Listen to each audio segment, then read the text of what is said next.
High, good morning. দুধে জল আর তাতে কফি ছাড়া আর কিছুই ছিল না। পেঁয়াজ টমেটো তো একদমই না। পুরোটা কিচেনই অগোছালো ছিল। তাই 16x7 সেন্টিমিটারের স্ক্রিনে উঁকি মেরে আনওয়ান্টেড গেস্টের মতো হাই বলছিল এগুলো। এখন আমার চুল মাল্টি কালারে হয়ে আছে, লাল কালো সাদা ছাড়াও খুঁজলে হয়তো আমি হলুদ আর নীলও পেয়ে যাব।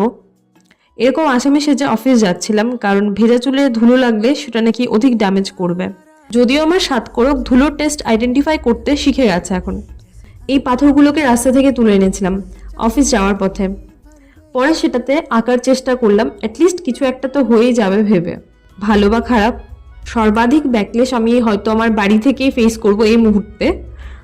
আসলে পাথরগুলো দেখতে না খুব সুন্দর, আর কিছু বানাতে ইচ্ছে করে এগুলো দিয়ে। এর আগেও বানিয়েছিলাম। পারা না পারার সাথে যদিও সম্পর্কিত নয় ব্যাপারটা, কিছু একটা দিয়ে তো দমাতে হবে এই তিরিং বিরিং গঙ্গা ফড়িং এর মতো ওভার থিঙ্কার মাইন্ডটাকে। তারই চেষ্টায় ছিলাম। তাই নিজের ক্রেভিংসগুলোকে প্রায়োরিটিতে রেখে লিভিং অবজেক্টদের অবজেকশন বা রিজেকশনের প্রভাব থেকে নিজেকে আইসোলেশনে রাখার চেষ্টা করছি। Bye bye.